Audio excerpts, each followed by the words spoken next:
Hello everybody, welcome to Rhymes for the French Grand Prix. Reg Parnell aiming for his third victory in a row.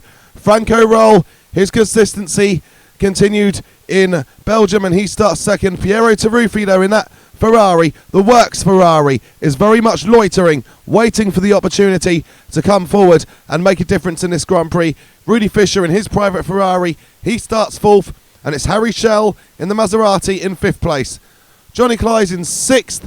I think we had a driver pull out, didn't we? Godier is not in this race. So, yeah, everyone moves up a position from sixth backwards. Peter Whitehead is starting in seventh. Phil Racy in eighth. Etan Salon, Shaw Taylor. So that's the top 10 there. And we're still waiting on Alberto Ascari. He will start quite far back.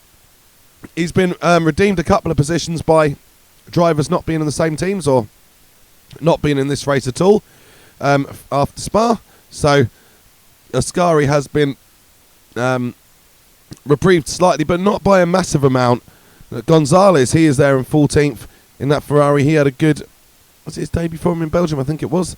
Good debut in Belgium. He went up from 28th to 14th. So he will hope to use that as a springboard to start moving towards those points finishes. Louischiron in that Talbot, 16th. And then you've got Bonetto. I think he's the highest Alfa Romeo here. And Ascari behind Alfa Romeo, like we say, well, I've been saying, world champion Fagioli 20th, and that's, I think, probably the highest he started since the season opener. But he is getting absolutely sick of this situation with the Alfa Romeos having no stability because they've got pace, but we don't know how much because they never get far enough in the race to show it. We've got the other cars there. You can see that there is 32 runners, but they're all starting on the grass, which is a bit of a unusual arrangement, so we'll see how that works. Well, some of them on the grass and then some of them in a tail there almost going into the pit lane. So yeah, so Parnell then, he starts on pole, he is ready, he is aiming to go for 3 wins from the last 3 races. Can anybody stop him today? It is absolutely drenching rain, as you can see. Parnell away fairly well, but I think Roll has got a little bit of a march there, but Parnell will get the power down, and now he will be able to get back into that leading position, I believe. Roll holding the fort, which will mean that it's difficult for Taruffi to get past. And there we go. So, oh, and there's a slide from, I'm not sure, I can't see who it is. Is that's Fischer, I think. And is that, no, is that Taruffi? No, it's Whitehead. Whitehead always seems to go off early in the race, doesn't he? He's done it again here. Instant with Fischer. So Fischer blows a great position, got around, spun around, but it is wet, and that is certainly not going to help the guys trying. But look at Roll having a little look at Reg Parnell here. He wants to try to get a win. He's got the consistency this year. Now he needs to pull the win out of the hat, and he will certainly be trying here. He's got down the inside of the Ferrari, and then we go behind the camera, which is going to make it difficult to see. We'll see what happens when they come out the other side. Parnell, we can see he's on board now.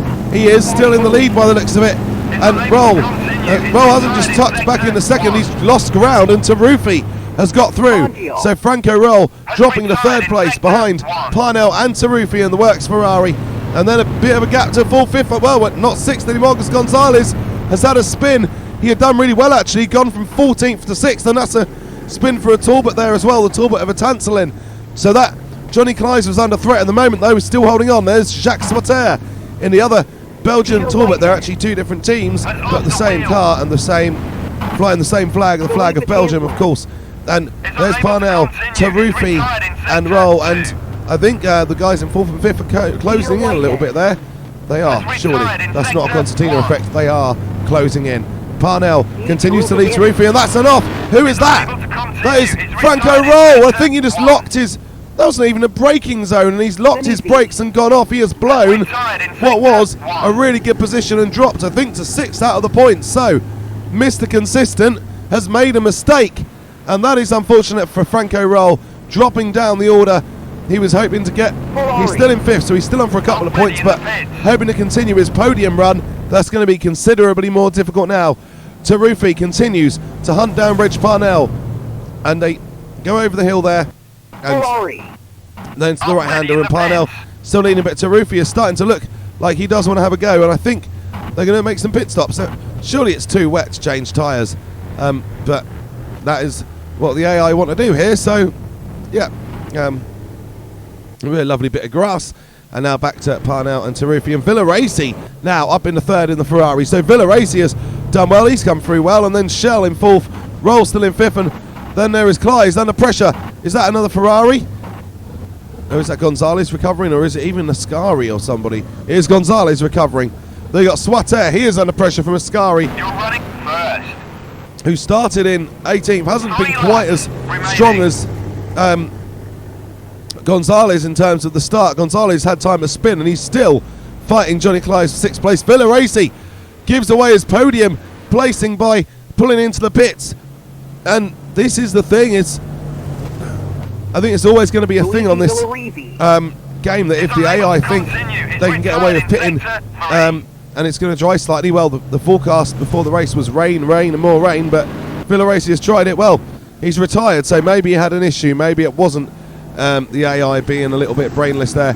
Louischiron, he's going through, he's up to 7th place now. De Graffenried up into 8th. Look at what a difference it makes moving from Alfa Romeo to Maserati, and he started back near the back of the grid, but De Graffenried already up into 8th, so shows what would it be achievable potentially for Maserati, for Alfa Romeo if their car was working, because De Graffenried has switched and he's running in 8th place. Parnell leading Grand Prix, and where's Taruffi? Taruffi has dropped off. Is he out? Has he made a mistake, or is he out of the race? There's Taruffi, so he's made a mistake somewhere and he has lost a lot of ground. Now this surely gives Reg Parnell now the free ticket for the victory. Clyde moves up in the 5th. I think someone must have had an issue there then. Oh no, it's Villaraci pitting, wasn't it? I think Clyde now into 5th place, and Ascari behind him in 6th has passed Swatter, now up behind the other Belgian Talbot and Albertoascari, and very slidey there. It's difficult to pass offline because it's just so wet offline, but Ascari is having a look. He's in a Ferrari with great grip, but we know Ascari has made a couple of mistakes since his dominant victory in the season opener. Doesn't make a mistake there, and through he goes. Francorol up into 4th, away off pierotaruffi though. Shell running in 2nd place. What a fantastic performance from Harry Shell in that Maserati. Really going well, and Maserati is starting to look like a little bit of a threat for some good results, just like they were last year.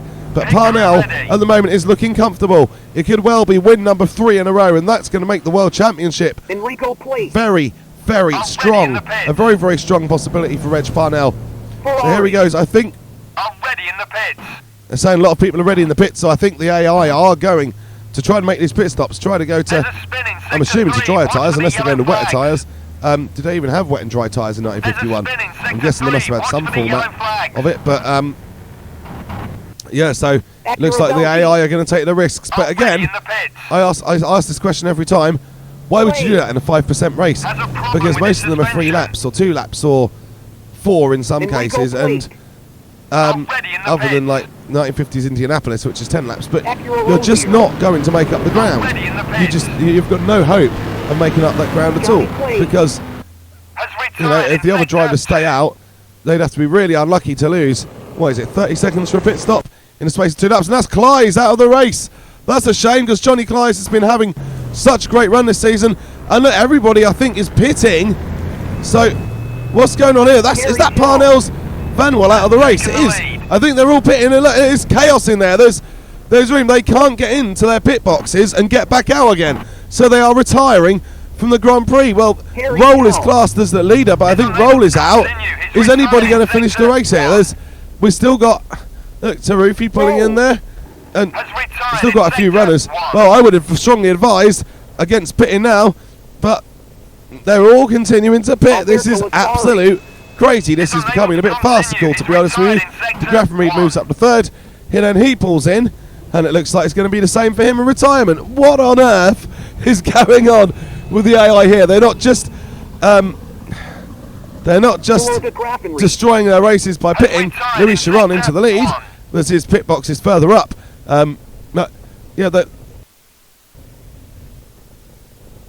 There's no cars running, I don't think. I'm scrolling through now. Well, this is absolutely farcical. There are no runners left in this Grand Prix. We're 2/3 of the way through, but it is going to be over. What are we going to do here? I think Chiron is classed as being in the lead, so it's going to be Chiron's win. Surely. This is absolutely crazy. Harry Shell loses 2nd place. And Reg Parnell drops totally out of the points. Well, how gutting for them. But unfortunately, their AI aren't as intelligent as them in real life as they were. So that is how it goes. And there is the result then. Wow. Well, what do you say about that? No finishes. Well, don't you love games and things? Louischiron then wins the race. It's a farce, but it is a result. And somehow Louischiron, he manages to come through and get a win in the Talbot. Talbot's first win in Formula 1.